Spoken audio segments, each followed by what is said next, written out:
So I just want to give you an idea what I did. I did a lot of stuff in my life. Many stupid stuff, crazy stuff, interesting, funny stuff. There's just a couple stories I want to tell you. The first one is my big race. Is the Suzuki versus the Phantom. I have a good friend. He used to be a fighter pilot at the German Air Force, and he invited me for his birthday with all the other pilots, and also the commander of the airbase was there. And we got really drunk, I have to say that. It's really funny. We're dancing on the tables to the Toten Hosen, if anybody know what that means. It's a German rock punk band. And the commander, he just, when, I don't know, after 2 hours, he's like, hey, are you the dragster pilot? I'm like, well, I have a drag racing team. And a drag racing team with motorcycles in pro stock class. He's like, yeah, I think my jet is faster than your bike. Yeah, I said, oh, I bet you're not. It's like, well, yeah, then you have to bring your motorcycle over here, and then we race. We make a drag race. You race against my jet. I said, okay, no problem. Just tell me when. And I was laughing. I was like, okay, that's kind of cool idea.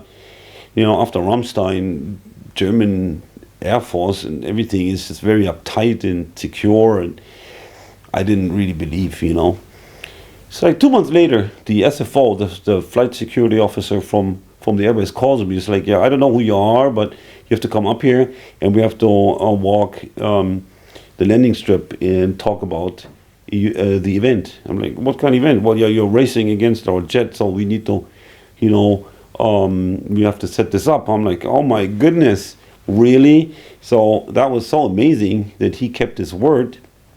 And at the 40th anniversary of Hobson-Rheine Air Force Base, I managed to fly my dragster bike from Denver out here with my whole crew, and we did race the Phantom, as you can see also in the video. That was like one of my biggest events that I did. There were like probably 60,000 spectators, and it was just a crazy air show.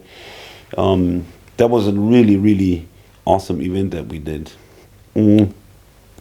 Another story is at one time I met people from Germany, but they lived in San Diego. It's Hubertus and Renate. Actually, I met their daughter, but then her daughter needed to go to her boyfriend or something and left me with the parents. And they were so cool. They were really so cool. Invited me to Red Lobster. I think we got drunk there too. There's a lot of drinking here involved. Oh my God. And we became friends, and then later business partners. And they have a really awesome product, which I'm now certifying for Europe, for Germany. And then had another side product. It's a spray that desensitizes your genitals, the men genitals, so you can go on for a long time, and it's all natural. And I said, oh my God, this is a cool product. Come on, let's sell this in Germany. So I managed to certify it as a cosmetics product, and I sold really good. I sold it here, all natural. People like that. No chemistry, and and then we wanted to change something on the label, and the government here in the city of Göttingen, they were a little overwhelmed, or they didn't know how to really react or how to deal with this, because I never had such a thing. My little city, there's only doner kebab places or something else, trying to certify for something. So that was too difficult for them, and then they just gave it away and said, this is not a cosmetics product anymore. This is a medical product now. And they gave it to the town hall, and some guy from the town hall 1 or 2 months later sent me a letter, says, well, I'm thinking about forbidding you to sell illegally this medical product to the people. I said, oh my goodness. And then I forgot about it, to be honest. I had some other stuff to do. All of a sudden, one morning, by the time I had already opened up a call center, which I also did, and it rang at like 7:30 in the morning, and the SWAT team just came into the call center, and we'd all freeze, and they just rushed in, and we had to stop the business, and they said, "Yeah, you're selling illegally, drugs or medical products." And I said, "Well, what the hell are you talking about?" And I said, "Oh, the spray and stay, really?" So some guy really tried to be a big shot at the city. I hope he did get his credits or a better job. So the thing is, they confiscated everything in the office, all computers, everything they could find with, or cell phones, for to examine them, or whatever is on there. But the 2 cases of spray and stay, the desensitizer, they left standing right there on the table. And we just thought that is so funny. By the time it wasn't funny, but now it's funny, and nothing really happened, and a little bit of misunderstanding. So, but I do still have some bottles left of the spray and stay, the desensitizer. So, if you want some, give me a call. So it really, really, really is it was a funny story. Just so some references.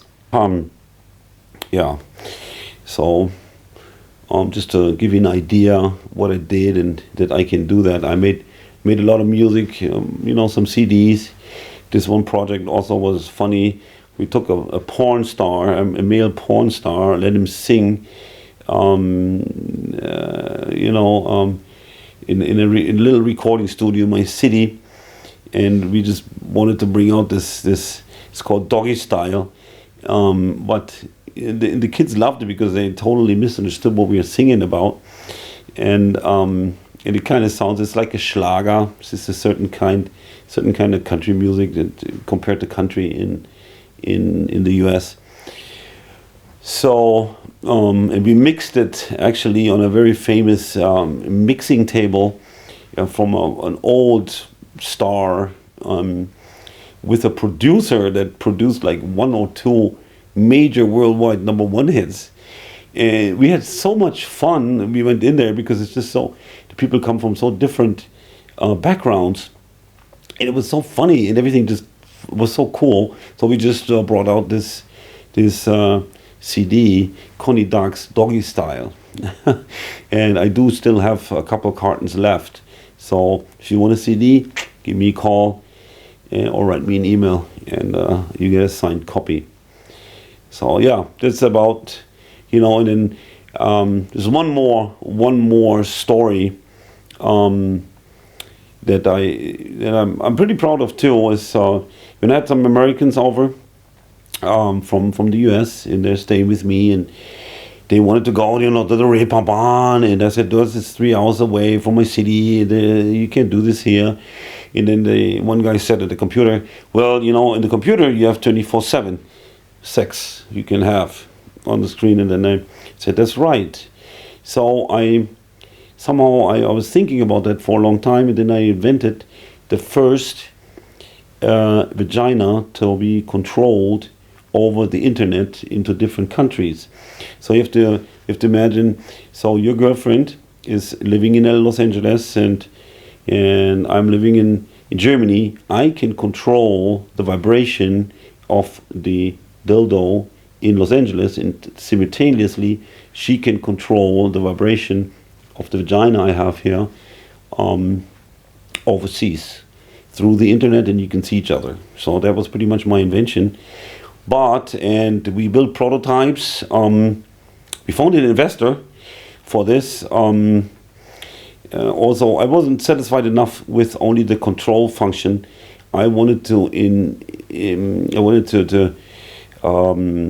establish the first active porn DVD. That is my idea. So when you watch a porn movie, the vagina or the dildo vibrates to the action in the movie, and is controlled by 433 megahertz. Bluetooth was too expensive by that time. This is like 15 years ago. And we built that. We found partners right away from the porn industry, like labels that wanted to join in. And But then the investor somehow disappeared. What I just found out a year ago is that he had to go to jail because he did some stupid stuff where the money came from. So we were not able to go into normal production. We just built the prototypes, and yeah, ever since it just stayed with the prototypes. But the product really was a high-tech device, and there's and built up quite a network through to this product. So yeah, very funny. Cybertoy. It was called Cybertoy. But now, too old for this, and we have moved on, and we now put all the focus on the movie. Jack Spring, Welcome to My World, and but maybe I'll put a little scene in, because it brought a lot of laughter and amazing people and stories to my life when I was working on that project. Just so that you know, and I did all this actually without much money. I mean, okay, the investor was needed, but then he was gone. But all the other events, I made that without money, with contacts with friends, helping each other. And I always hated the people that said, oh, I have this idea, but I don't have money. Well, then get the idea, get people with money, show them your idea, and get it out there. Get it out. It's always a possibility if you believe in your product, or in an event, or like in this case, the movie that I want to make, and the story I want to tell. So, yeah, that's pretty much. It's just a little short. Those are just some stories and some products. I've done a lot more, but now let's focus back on the movie, and thank you very much.